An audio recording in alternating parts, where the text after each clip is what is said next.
Assalamualaikum warahmatullahi wabarakatuh. Pertama-tama kita ucapkan alhamdulillah kepada teman-teman saya yang saya sayangi dan kepada Bapak dosen pengampu Bapak Mutarom SPD MPDI yang kami hormati.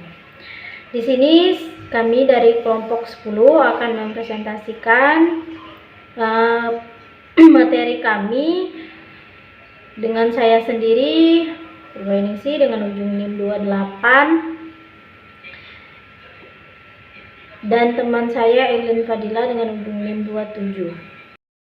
Latar belakang masalah pendidikan mampu membarui pola pikir dan pandangan hidup suatu individu manusia untuk lebih bijak dalam berperilaku. Pendidikan juga merupakan upaya orang tua untuk mempersiapkan kehidupan anak agar dapat hidup secara mandiri dan dapat mengerjakan segala tugas yang diberikan kepadanya secara baik. 1. Anak merupakan makhluk sosial individu yang memiliki potensi menjadi generasi yang berkualitas sehingga berhak memperoleh pendidikan sesuai dengan kemampuan dan kebutuhan. Kaidah-kaidah dasar pendidikan anak studio komparasi pemikiran Abdullah Nasin Ulwan dengan Maria Montessori yang ditulis oleh Jamaluddin Usman dan telah dipublikasikan pada tahun 2018. Hasil penelitian ini menjelaskan bahwa kaidah dasar pendidikan anak itu tersusun menjadi 3 bagian yang penting. Yang pertama adalah pandangan filosofi tentang pendidikan, yang kedua adalah tujuan pendidikan, dan yang ketiga adalah tentang pemilihan pola pembelajaran pada anak usia dini.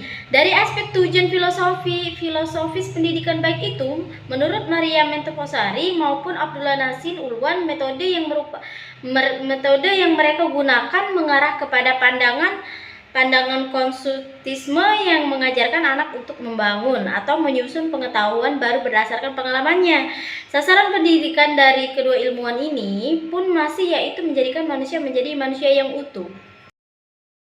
Tesis yang disusun oleh Lucy Kurnia Wijayanti yang berjudul Pemikiran Pendidikan Anak Usia Dini berperspektif Maria Montessori dan Abdullah Nasin Ulwan, studi analisis komparatif pada tahun 2018.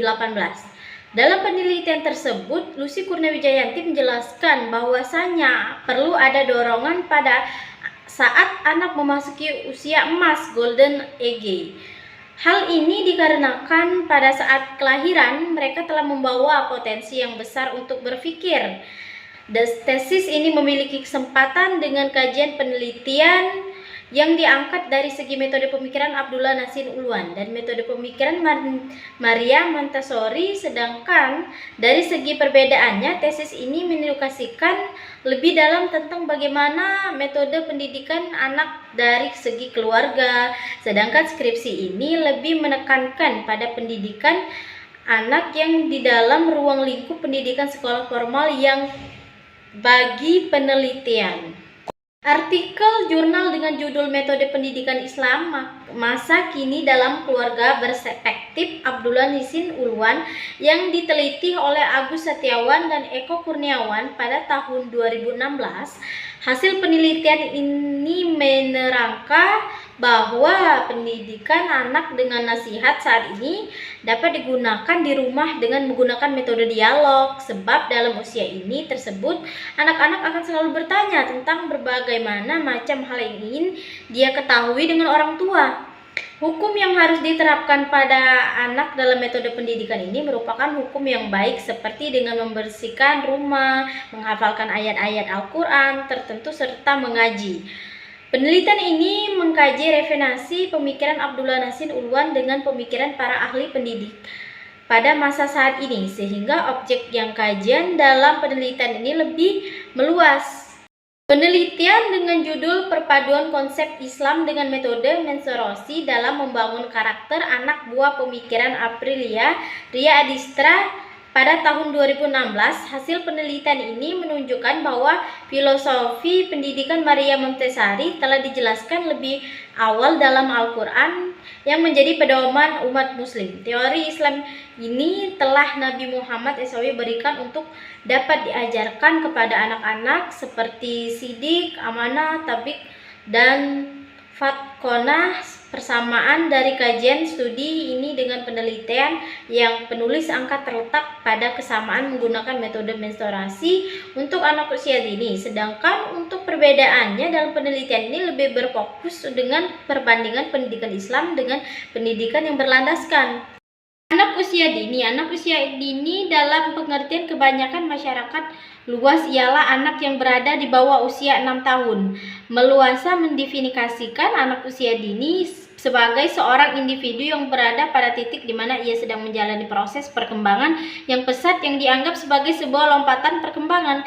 13 dalam pengertian lain. Novan Ardi dalam buku Konfes Dasar PAUD menjelaskan bahwa yang disebut sebagai anak usia dini adalah anak dari 0 sampai 6 tahun di mana pada saat itu melewati masa bayi balita pada masa persekolahan 14 rentang usia anak usia dini di berbagai negara berbeda-beda. Salah satunya adalah digunakan oleh NICE National Association for the Education of Young Children, yaitu usia 0 sampai 8 tahun dan masih dalam program pendidikan semacam prasekolah, TK, dan sekolah dasar.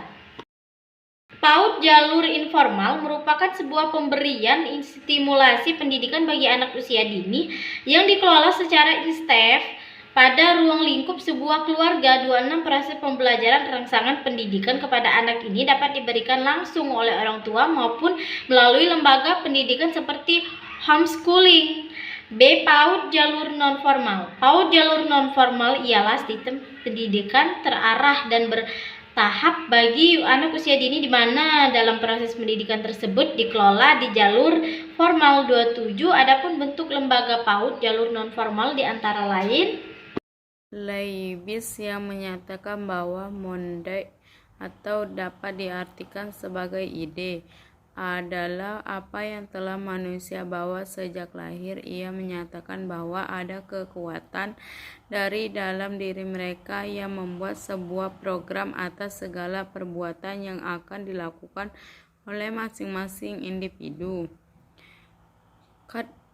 Dalam teorinya menyatakan bahwa manusia dilahirkan pada sebuah keadaan yang baik.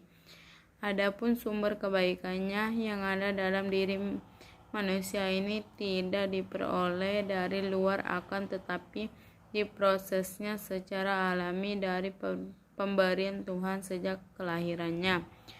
Noam Chomsky dalam teori Language menjelaskan bahwa manusia sejak lahir telah dibekali oleh insting berbahasa yang ia sebut dengan innate facility atau fasilitas bahasa. Menurutnya, kemampuan berbahasa merupakan kemampuan khusus bagi manusia.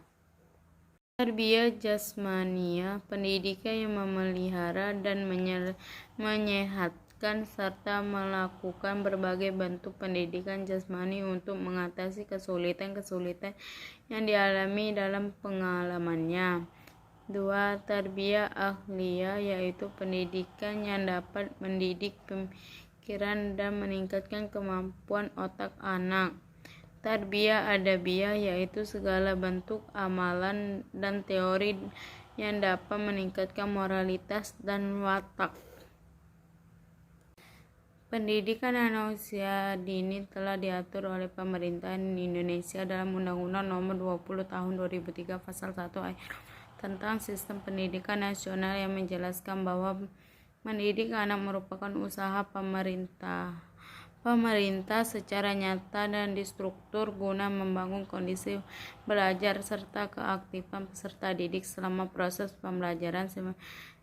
Usaha ini meliputi pengembangan proses anak untuk dapat memegang kemahiran secara virtual, penanggangan diri sendiri, individualitas, kecerdasan, pengembangan akhlak mulia dan keterampilan yang dibutuhkan oleh diri mereka sendiri, masyarakat, serta bangsa dan negara.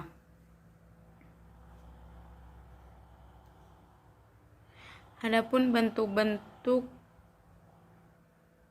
terbagi menjadi 3. 1. A. PAUD jalur formal merupakan sebuah pemberian stimulasi pendidik bagi anak usia dini yang dikelola secara intensif pada ruang lingkup sebuah keluarga. Proses pemberian rangsangan pendidik kepada anak ini dapat diberikan langsung oleh orang tua maupun melalui lembaga pendidikan seperti homeschooling. B. PAUD jalur non-formal. PAUD jalur non-formal ialah sistem pendidikan terarah dan bertahap bagi anak usia dini di mana dalam proses pendidikan tersebut dikelola di luar jalur formal. Adapun bentuk lembaga PAUD jalur non-formal itu diantara lain: 1. Seperti pos PAUD.